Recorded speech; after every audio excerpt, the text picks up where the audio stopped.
Former NNPCL boss Mele Kyari rejects arrest rumors. NDLEA seizes opiates, codeine syrups worth 3.4 billion naira in Lagos and Rivers. And on the foreign scene, RSF drone attack hits Port Sudan base. Good evening and welcome to News Updates on Trust TV. I am Dorcas Yakubuzala.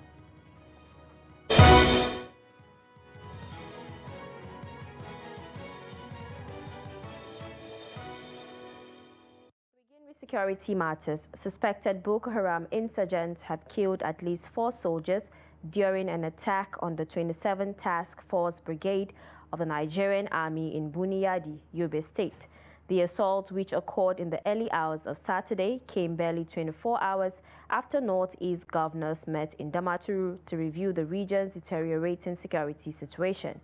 A military source who confirmed the incident said the attackers stormed the base around 2 a.m., deploying heavy explosives and engaging troops in a fierce gun battle. Several military assets were reportedly destroyed in the process. While the army is yet to issue an official statement on the casualties, sources said the attack caused widespread panic, forcing many residents to flee the area. Buniyadi, the hometown of Governor Maimala Buni, lies about 65 kilometers from the state capital. The military has since shut down movement along the Damaturu-Buniyadi-Biu road as a precautionary measure. Saturday's incident marks the second attack in the area in less than 2 weeks.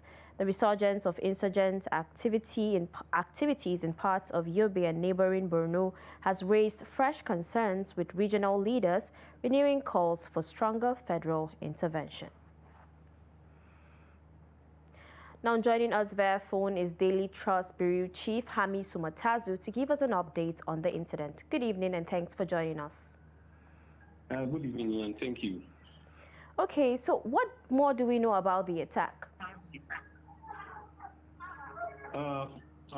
You almost said everything about the attack, only that maybe the development that we have gotten today, that which we did not divulge, the level of damage. You know, the military was silent about the level of damage caused at the 27th Task Force Brigade.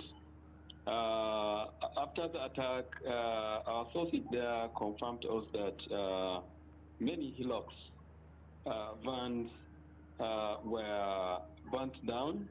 The artillery, the armory of the brigade was also burnt down and looted, and there is this MRAP, a very strong car. About 5 of them were also destroyed.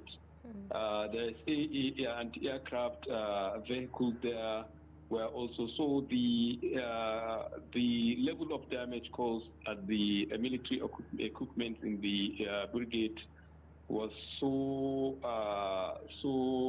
it was too much, I can say, and the soldiers on ground that spoke to us in confidence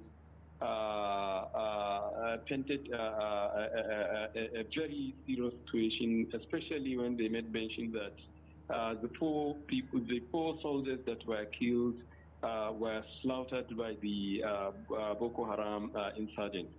So you can see, and this attack has been long anticipated by the people in the town and even the military cycle. Many people had talked about it in the past with the attacks that happened in surrounding military bases in Goneri, Savangari, and Wajirku, and in Dambuat also. So you can see this has been on, and the military complained about it.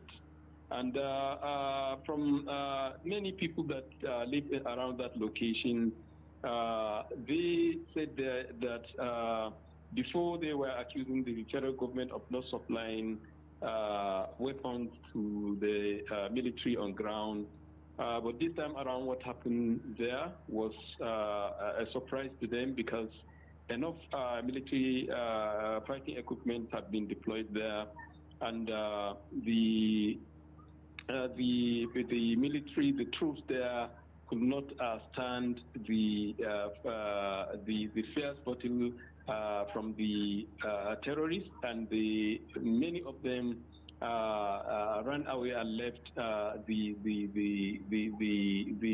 brigade. The insurgents went in and burnt down everything.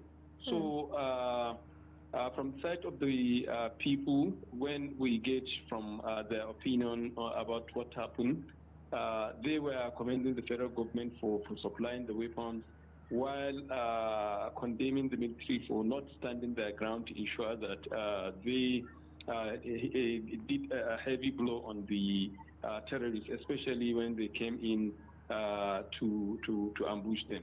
And another thing that people complain in that area is about not taking the battle to the enclave of the Boko Haram, because many people interviewed said that the insurgents were just about 25 to 30 kilometers away from from the brigade, and the military knew about their location, but they have not attempted even to go there and fight them.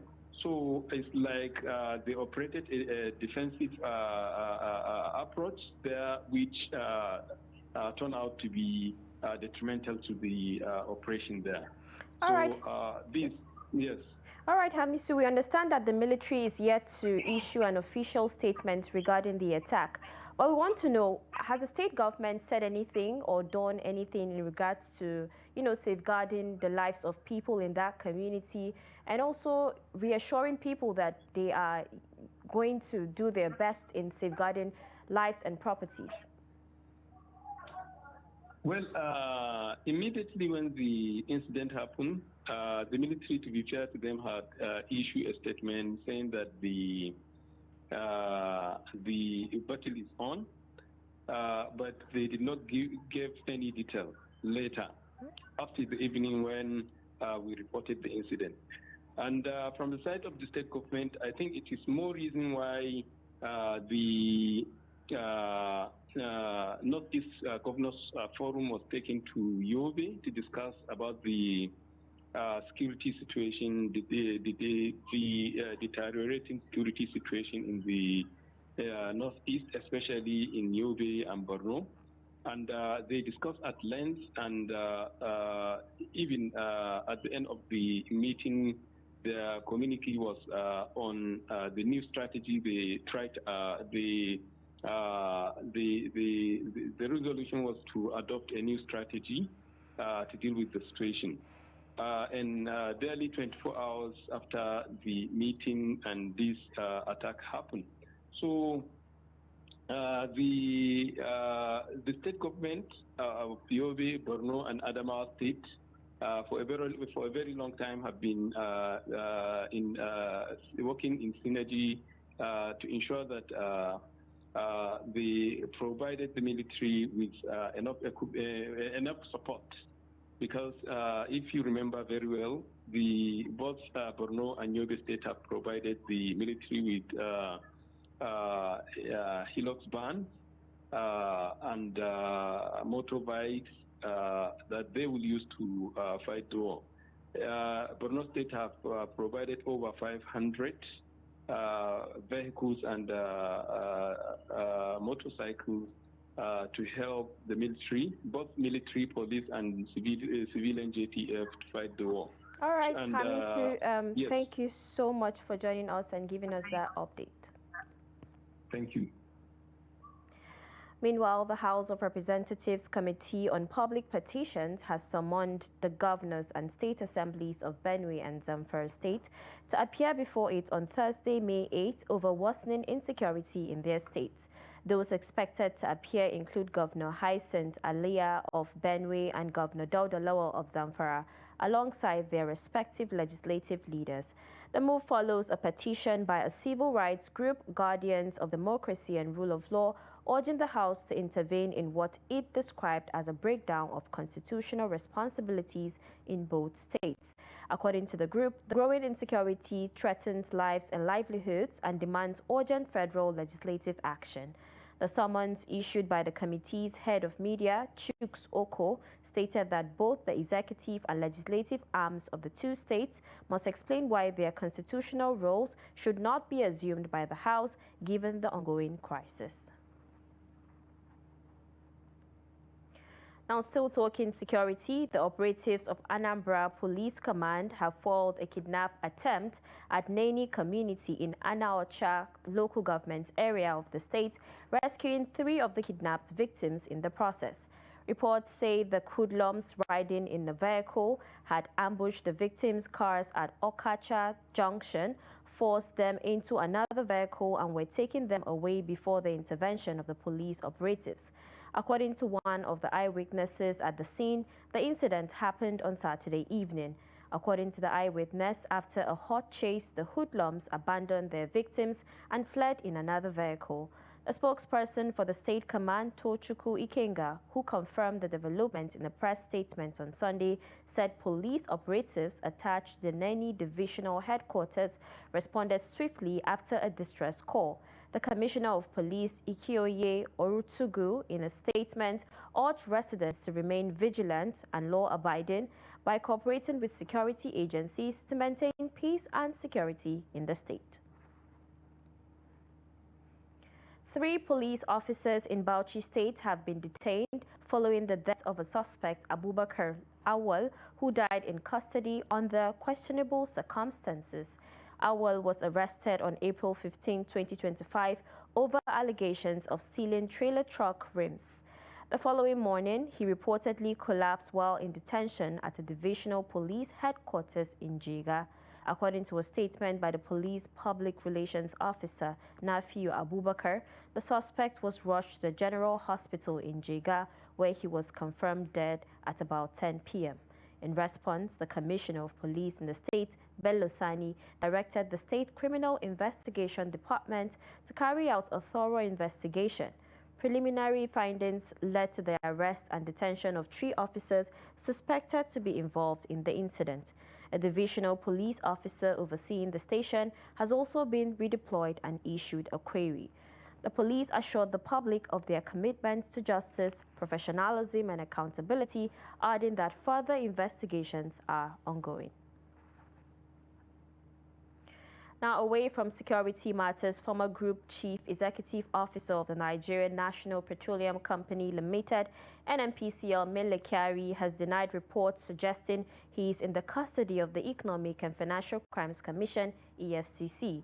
In a statement shared via his official X handle, Kyari described the reports as clear mischief and a calculated attempt to discredit him. He said he is currently observing a well-deserved rest following the recent dissolution of the NNPCL board and management.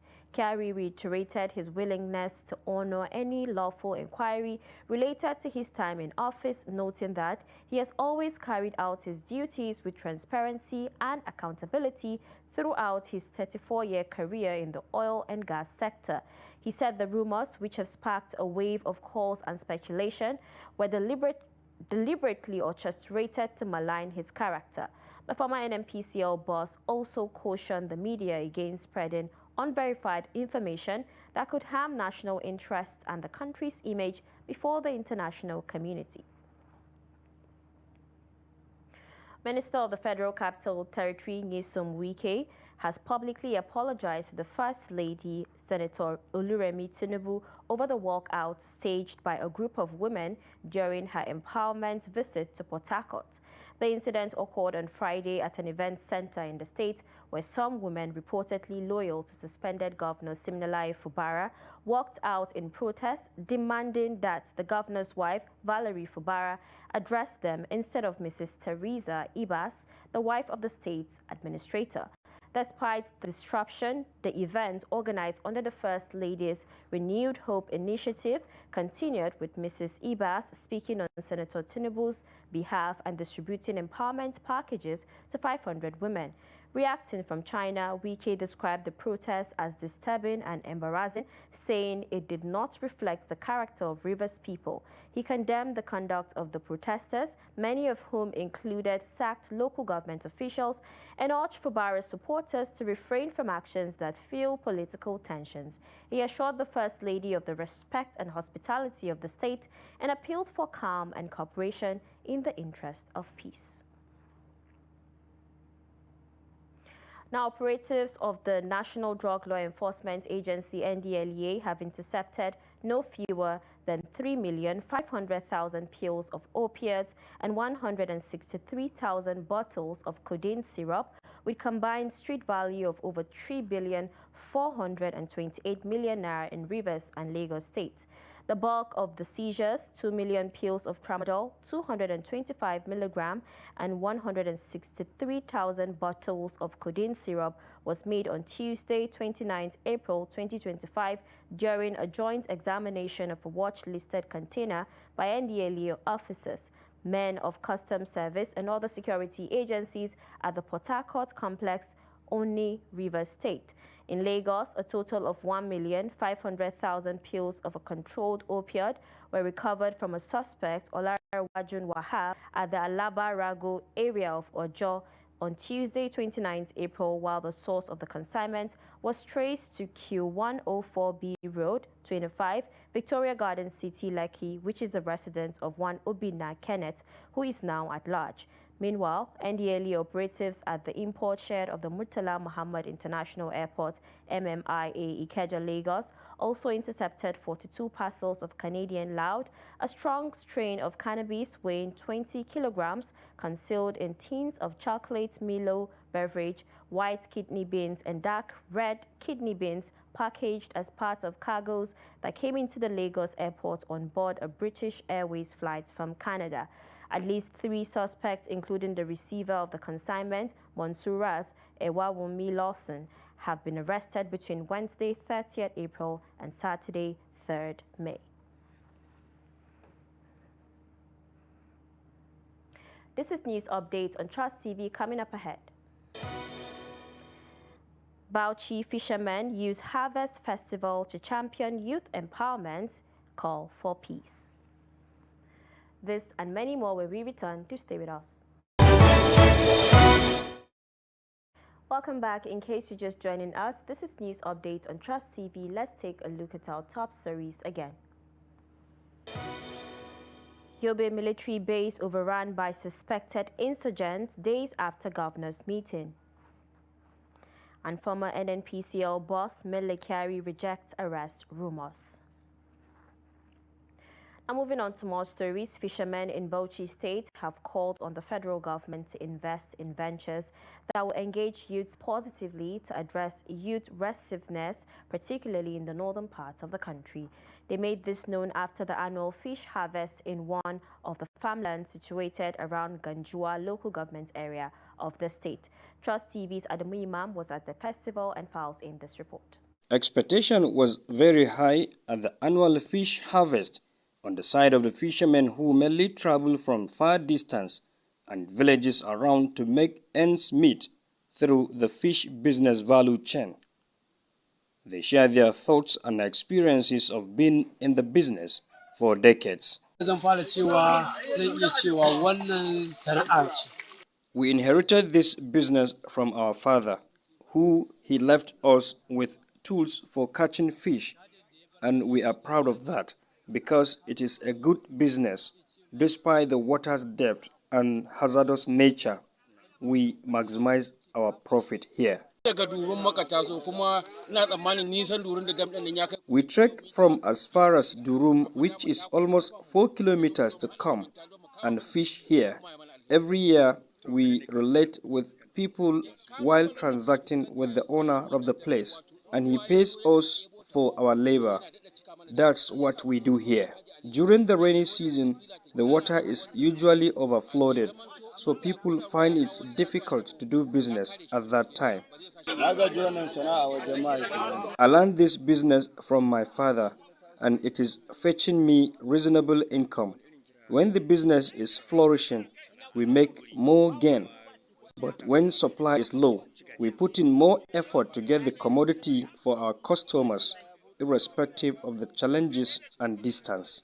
They call on the government to focus on empowerment for local businesses that boost the local economy, create wealth among rural dwellers, and grow the Nigerian economy.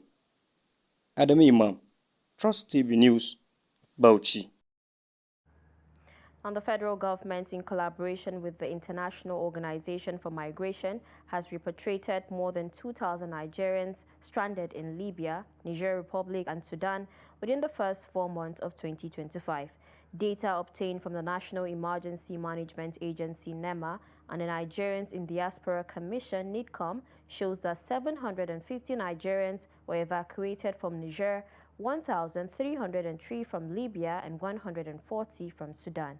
Breakdown of the repatriation efforts reveals that 542 Nigerians were returned in January, 664 in February, and 640 in March. In April, 347 individuals were flown back, mainly from Libya.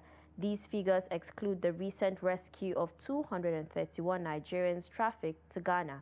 The Ministry of Foreign Affairs has urged Nigerians, especially youths, to be cautious of fraudulent overseas job offers and to verify opportunities through official channels. Now, away from Nigeria, the Sudanese army says the paramilitary rapid support forces have launched their first drone attack on the eastern city of Port Sudan. The RSF targeted Osman Digna Air Base, an ammunition depot, and civilian facilities near the airport, according to the military. Damage has been reported, but no casualties so far. Flights in and out of Port Sudan have been suspended. One passenger plane from Dubai was forced to divert and land in Saudi Arabia after the strike. The attack marks a dangerous shift, hitting a city once seen as a safe zone. Port Sudan had become the de facto seat of government and a refuge for displaced people since war erupted between the army and RSF in 2023. And in sports, Nigeria's third-tier league, the Nationwide League One NLO Secretariat, Sunday announced the official withdrawal of Kano-based club Sky Limit FC from the ongoing 2025 Nationwide League One season. This follows an incident of violence that occurred during a match against Dromeda FC. Sky Limit official and player reportedly attacked match officials during the fixture. In a letter dated 4th May addressed to the Kano State Football Association, the NLO condemned the act, which reportedly almost led to the death of the officials involved.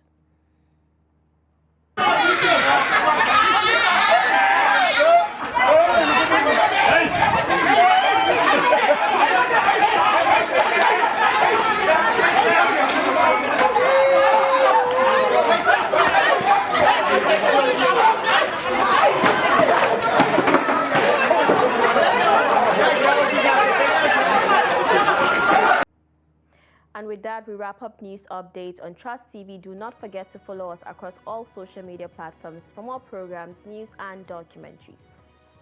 My name is Dorcas Yakubzala. Bye for now.